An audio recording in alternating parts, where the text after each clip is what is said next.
नमस्कार दोस्तों, बहुत बहुत स्वागत है आपका हमारे YouTube चैनल पर। मेरा नाम है अश्वनी सक्सेना। आप देख रहे हैं YouTube channel legal advisers and solicitors. ना तलाक दूंगा ना साथ रहूंगा। अगर ऐसी कोई सिचुएशन किसी महिला के सामने खड़ी हो जाए जहां पे पति बोले कि ना मैं तो तलाक देने को तुझे तैयार हूं और ना ही तुझे साथ रखने को तैयार हूं, तो ऐसी सिचुएशन में एक महिला, एक पत्नी कैसे अपने लिए रास्ता बना सकती है, कैसे इस सिचुएशन को डील करना है जहां पति ना तलाक देने को तैयार हो ना साथ रखने को तैयार हो। आज बात करेंगे इस बारे में। बहुत सी महिलाओं के मेरे पास मैसेजेस आते हैं, कॉल आते हैं जो पूछते हैं कि अगर ऐसी कोई सिचुएशन किसी महिला के सामने, किसी पत्नी के सामने खड़ी हो जाए तो उसमें कैसे रास्ता निकालना है। तो इसलिए आज ये वीडियो मैं आप सभी व्यूअर्स के लिए लेकर आया हूं, जिससे कि अगर कोई ऐसी सिचुएशन आपके सामने आ रही है तो कैसे अपना बचाव का रास्ता बना रखते हैं। तो दोस्तों बने रहिए मेरे साथ, वीडियो को शुरू से एंड तक जरूर देखें, क्योंकि तभी सारी बात समझ में आएगी कि ऐसी सिचुएशन में कैसे निकला जाता है, कैसे बचा जाता है और कैसे अपने लिए कोर्ट से बेनिफिट और रिलीफ लिया जाता है। देखिए, ऐसी सिचुएशन पति पत्नी के झगड़ों में आमतौर पर देखने को मिलती ही मिलती है, जहां पर पत्नी तो पति के साथ रहने को तैयार होती है लेकिन पति साथ रखने को तैयार नहीं होता। या तो पत्नी को वो घर से निकाल देता है, पत्नी अपने मायके आ जाती है, या फिर कई बार ऐसा भी देखा गया है कि पत्नी तो ससुराल में ही रह रही होती है लेकिन पति कहीं और जाके रहने लग जाता है। ऐसी सिचुएशन खड़ी हो जाती है महिला के सामने जहां पत्नी तैयार होती है साथ रहने को लेकिन पति तैयार नहीं होता। इसके अलावा ये भी सिचुएशन देखने को आमतौर पर मिलती है जहां पे पत्नी, एक महिला कहती है कि मेरा पति तो मुझे तलाक देने को तैयार ही नहीं है, तो ऐसे में क्या करूं। तो आज इसी सिचुएशन के बारे में हम समझेंगे। कानून चाहे पति हो चाहे पत्नी, दोनों के लिए बराबर है। अगर पत्नी चाहे तो आरसीआर यानी रेस्टिट्यूशन ऑफ कंजुगल राइट्स, यानी अपने दाम्पत्य जीवन की पुनः स्थापना का केस पति के खिलाफ फाइल कर सकती है और कोर्ट से इस बात की डायरेक्शन ले सकती है कि पति पत्नी को अपने साथ लेकर रहे। इसके अलावा दूसरा जो रास्ता है वो यही होता है कि डिवोर्स, अगर पत्नी चाहती है, तलाक लेना चाहती है, तो वो तलाक का केस फाइल कर दे, डिवोर्स का फाइल कर दे केस, कंटेस्टेड डिवोर्स जिसे कहते हैं, और पति से तलाक की मांग करे और कोर्ट के सामने अपने सारे फैक्ट्स को रखे कि ये मानसिक और शारीरिक प्रताड़नाएं पत्नी के ऊपर पति ने की हैं, जिसके बाबत पत्नी को अपने पति से तलाक चाहिए। कानून चाहे पति हो या पत्नी हो, दोनों के लिए बराबर है, आरसीआर का केस या फिर डिवोर्स का केस।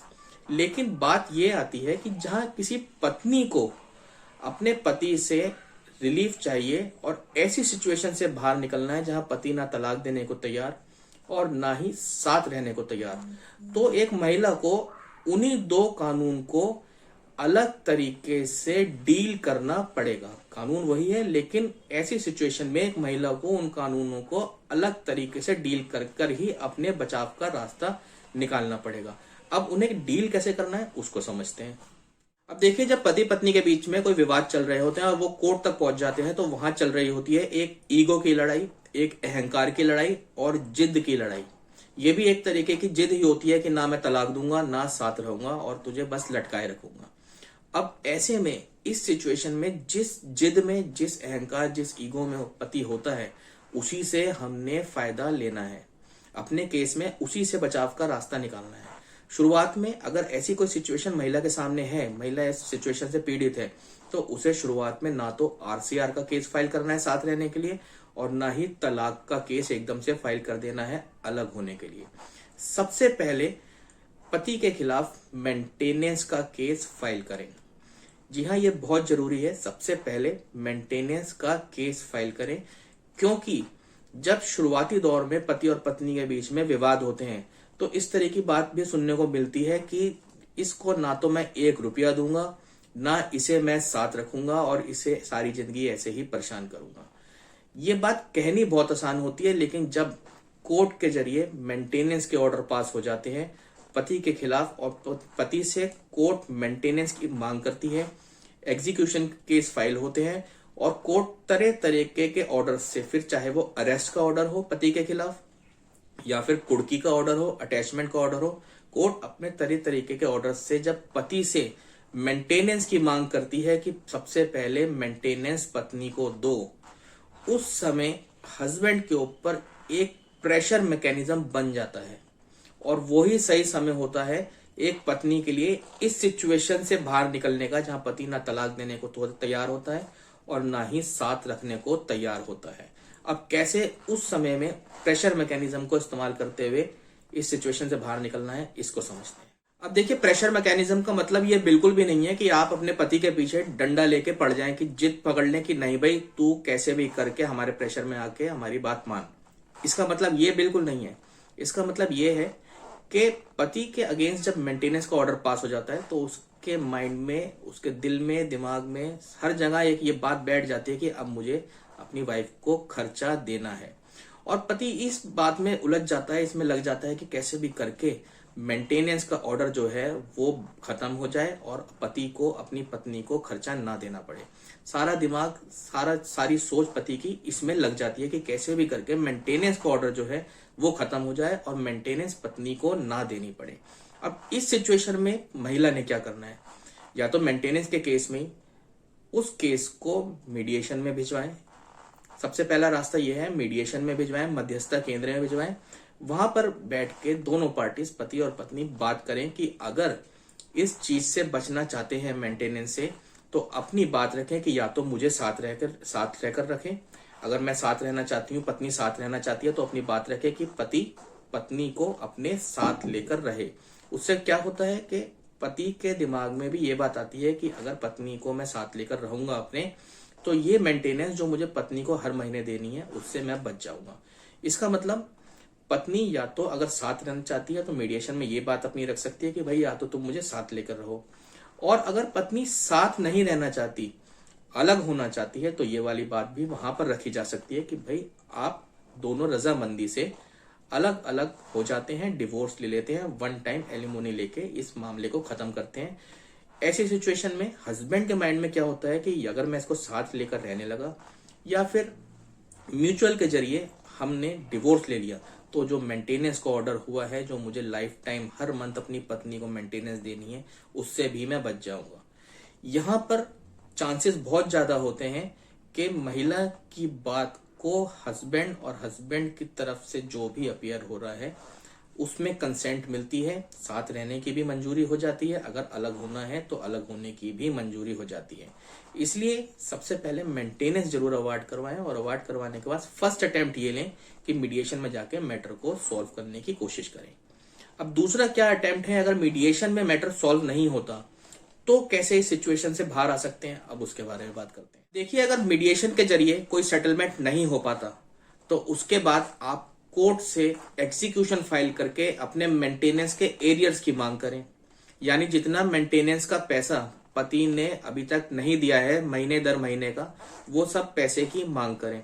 उससे होगा क्या, जब पति के पास उस एग्जीक्यूशन में अलग अलग तरीके के ऑर्डर्स जाएंगे, जैसे कि अरेस्ट भी हो सकती है, कुर्की के ऑर्डर भी जा सकते हैं, पति से पैसे की मांग की जाएगी। तो ऐसे में जिस परेशानी से महिला जूझ रही थी, अब वो परेशानी शिफ्ट होकर पति के ऊपर आ जाती है। पति की भी ये सोच बन जाती है कि ना तो मैं इसके साथ रहता, ना मैं इससे अलग होने को तैयार हूं, और मेरे को उसके बावजूद भी इसे अब हर महीने खर्चा देना ही देना है। कोर्ट के भी तरह तरीके के ऑर्डर्स आ रहे हैं, कभी अरेस्ट के, कभी अटैचमेंट के, कभी कुर्की के। तो अब पति की ये सोच बन जाती है कि अब मैं कैसे इस सिचुएशन से बाहर निकलूं जहां मुझे इस मेंटेनेंस के ऑर्डर से भी छुटकारा मिल जाए, और अगर मैं पत्नी के साथ नहीं रहना चाहता तो अलग हो जाऊं, और रहना चाहता हूं तो साथ रह लूं। ये सोच उस समय पति की बन जाती है। जो परेशानी महिला पे थी वो आ जाती है अब पति के ऊपर।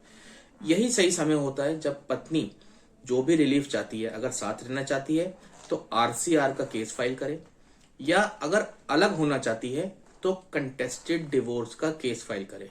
क्योंकि जैसे ही केस फाइल होता है, उस केस का समन दूसरी पार्टी पर यानी हस्बैंड के पास जाता है, तो वो एक और प्रेशर क्रिएट करता है कि अब मुझे मेंटेनेंस भी देनी है पत्नी को, पत्नी भी मुझसे अलग रह रही है, उसके बावजूद उसे मेंटेनेंस भी मिल रही है, और अब एक नया केस भी मुझे कोर्ट में फेस करना पड़ेगा। ऐसे में चांसेस बहुत ज्यादा बन जाते हैं जहां पर एक हस्बैंड खुद ही कुछ समय के बाद ये डिसीजन ले लेता है कि कैसे अब मैं इस परेशानी से बाहर निकलूं, या उसे तलाक दूं या साथ रहूं। ऐसी सिचुएशन में जो भी केस महिला ने फाइल किया है अपने रिलीफ के लिए, वहां चांसेस बहुत ज्यादा बढ़ जाते हैं कि सेटलमेंट भी हो जाती है, और अगर सेटलमेंट नहीं होती है तो कोर्ट भी ऐसे में जो महिला ने केस फाइल किया है वो अवार्ड करती है रिलीफ, क्योंकि उन केसेस में ये बात भी लिखी जाती है कि मेंटेनेंस भी अवार्ड हो गई, उसके बावजूद भी महिला को मेंटेनेंस नहीं दी गई, इतने एरियर्स इकट्ठे हो गए हैं। महिला ने अपना बोनाफाइड शो किया, महिला सेटलमेंट के लिए भी गई, वहां भी बात रखी कि भाई अगर आप साथ रहना चाहते हो तो साथ रह लो, अलग होना चाहते हो तो अलग हो जाओ। लेकिन महिला की इस कोशिश को भी, कि वो समझौता करने को तैयार थी, उस कोशिश को भी पति ने नजरअंदाज कर दिया। जब ये सारे फैक्ट्स उन केसेस के जरिए कोर्ट के सामने जाते हैं तो कोर्ट भी बेंट ओवर हो जाती है महिला के पक्ष में, और चांसेस बहुत ज्यादा बढ़ जाते हैं कि महिला ने जो भी रिलीफ कोर्ट से मांगा है, चाहे वो साथ रहने का हो चाहे वो अलग होने का हो, वो रिलीफ महिला को मिलता ही मिलता है। यही तरीका होता है कि कैसे हम इस सिचुएशन से बाहर निकल सकते हैं, जहां पति एक जिद पकड़ ले कि ना तो मैं साथ रहूंगा और ना ही मैं तलाक दूंगा। ऐसे में जिस परेशानी से महिला जूझ रही होती है वो परेशानी वापस पति के ऊपर ही भेजनी होती है। तभी पति सोचता है कि कैसे अब मैं खुद इस सिचुएशन से बाहर निकलूं, और यही होता है महिला के लिए एक बचाव का रास्ता इस सिचुएशन से बाहर निकलने का। तो अगर वीडियो पसंद आई तो वीडियो को लाइक शेयर एंड कमेंट कर दें। अगर मेरे से कोई बात छूट गई और आप उस बात को पूछना चाहते हैं तो आप हमें कमेंट सेक्शन में लिख दें, हम आपके बात का जवाब देने की कोशिश करेंगे। अगर आप चाहते हैं कि ऐसी वीडियोस आपके पास आती रहें तो हमारे चैनल को सब्सक्राइब कर दें, बेल आइकन को दबा दें, जिससे कि हमारी वीडियोस की नोटिफिकेशन आप व्यूअर्स तक पहुंचती रहे। इसी के साथ दोस्तों विदा लेता हूं, अगली वीडियो में बहुत जल्द मिलूंगा आपको एक नए टॉपिक पर। तो दोस्तों मस्त रहें, स्वस्थ रहें, स्टे सेफ, स्टे अलर्ट, आपका दिन शुभ हो।